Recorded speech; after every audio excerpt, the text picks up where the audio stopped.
Welcome into the Talking Fantasy Baseball Podcast Midweek Minutes Edition on Wednesday, July 23rd. My name is Eric Henriksen. On each Midweek Minutes, we'll be bringing you the biggest news and notes you need to know. Before we get started, if you haven't done so already, please subscribe. We're available on all major podcast platforms: Apple Podcasts, Spotify, YouTube, Amazon Music, and the Odyssey app. And give us a like, leave us a 5-star rating, or thumbs up. It really helps us out a lot. So with that out of the way, let's jump right in.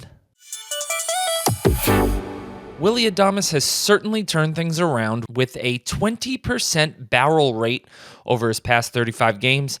He's probably going to end up with a regular Willy Adames season when all is said and done this year. He's been trending up over his last 100 plate appearances with his rolling xWOBA, if you look at it on StatCast. Bright red, trending way up. His barrel rate is up this year. His launch angle is about the same as it was last year. His average exit velocity is actually up a little bit this year. And although he's been quite mediocre for the first half of the season, I think Willy Adames might be a player if he was dropped in your league, or if the Willy Adames owner in your league is frustrated with what he's gotten based on his draft position, based on where he drafted him this year. He might be a good buy low target. Though he has started to turn it around, so that window, if it isn't closed already, might have closed very quickly. But again, if he was dropped in your league, maybe look to add him. I did pick him up in our 12-team league just because I need somebody who is producing in the middle of the infield there. I had Gleyber Torres. Gleyber seems to be a bit of an empty batting average, although he's got the best expected stats of his career. I like Willy Adames's production upside potential a little bit better than Gleyber Torres, and again, empty batting average for Torres, whereas Adames hitting home runs, driving in runs in the heart of that San Francisco lineup, which now has, of course, Rafi Devers, who played his first game at first base yesterday on Tuesday. No errors in the box score, so I guess he was okay. Hasn't really hit much since getting to San Francisco, but I imagine that offense will turn it around. Matt Chapman's starting to heat up as well. But again, Willy Adames, if he happens to be available in your league, may be a sneaky pickup for the stretch run. Wyatt Langford continues to be a mystery box for me this season. Coming into the year, I expected great things from him. All the underlying stats, his second half last year, were just fantastic. And this year, he has been the definition of hot and cold. Now, I really do think it was the oblique injury at the beginning of the season, and then he had an injury to the other oblique partway through the season that may have just thrown him off mechanically. But his lack of contact is what is most concerning to me. His swinging strike rate is up to 11% this year, so his overall contact percentage has dropped about 4 points. He's making less contact on pitches out of the zone when he does chase. His chase numbers are up. He's in the shockingly, actually, the 50th percentile in chase percentage. But last year, he was in the 86th percentile. So he is swinging out of the zone a bit more, chasing bad pitches quite a bit more this year. Exit velocity readings look pretty good. Barrel percentage is up. So I think it's his plate approach. I think he's pressing. I think his mechanics are a little off, that maybe the obliques are not allowing him to reach pitches out of the zone a little bit. He got super hot going into the All-Star break, and then coming out of it, he has been ice cold. He's got one hit since coming out of the All-Star break. That was last night on Tuesday, July 22nd, when he went 1 for 4.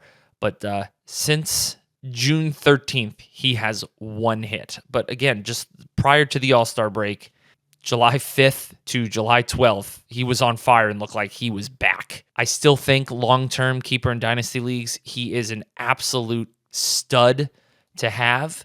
Just maybe this season's been a little bit derailed by injuries, but I'd be concerned about his approach. The K rate way up from 20.6% last year up to 27.7% this year. Walk rate, though, is still there. XBA just 239. He could be a buy low in your redraft leagues, but I'm a little concerned about his overall production rest of season. Now, he's at 15-15 so far this year in 310 at-bats, but I'm a little worried that he's going to hurt you in batting average rest of the season. So when I see changes like I've seen to Wyatt Langford this year, My concern is that the injuries have just sort of derailed him. But again, I really do think long-term he is a great asset to have. So in keeper and dynasty leagues, this might be the cheapest you're going to be able to acquire him. And in redraft leagues, he should be pretty cheap, but I don't know if you want to take the chance.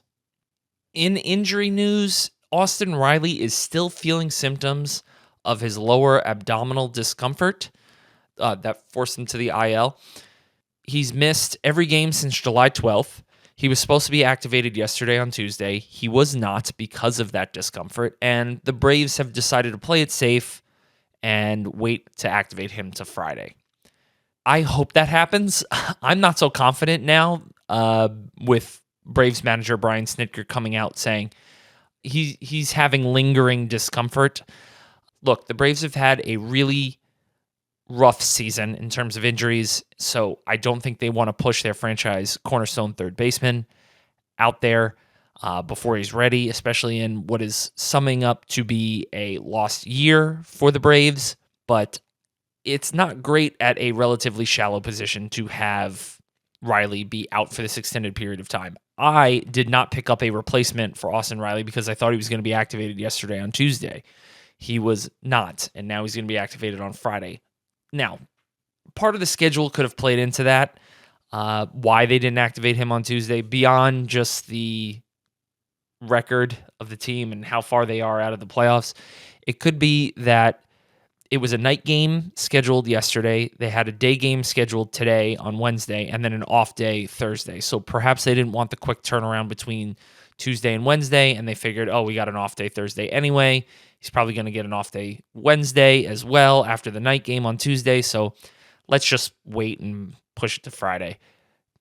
That's what you got to hope will be the situation, because Brian Snitker did also say, and I quote, "We'll see how he feels when he wakes up Friday," end quote. Not the most promising message from the Atlanta manager.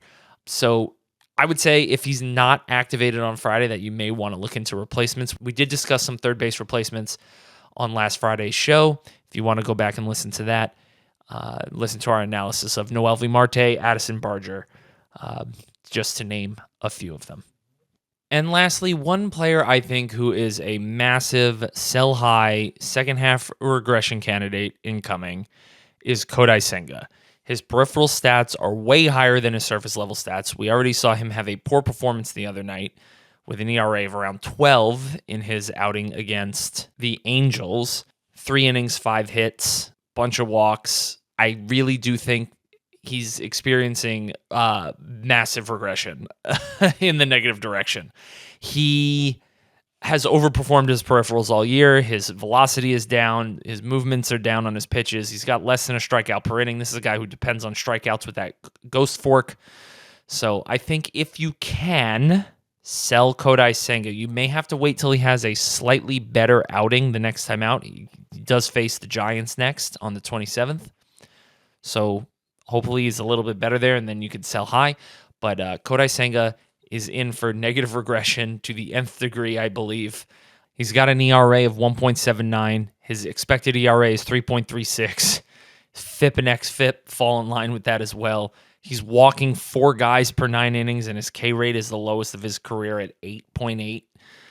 If you can sell Kodai Senga, do it. And do it as quickly as you can before you really start to lose out on any sort of value. The only good thing that I really see is a 12.5% swinging strike rate, diminished velocity on his pitches. I think there's regression coming for that. So sell Kodai Senga if you can. His Sierra is 4.17. He screams regression. Sell. And cut your losses before it gets bad. But that does it for this edition of Midweek Minutes. Josh and I will be back later this week with an all-new full-length episode, so please subscribe. We're available on all major podcast platforms: Apple Podcasts, Spotify, YouTube, Amazon Music, and the Odyssey app. And like I said, give us a like, a 5-star rating, a kind review. We will read them all. And if there's anything you want us to talk about, drop us a message. For Talking Fantasy Baseball's Midweek Minutes, I'm Eric Henriksen saying, see you next time.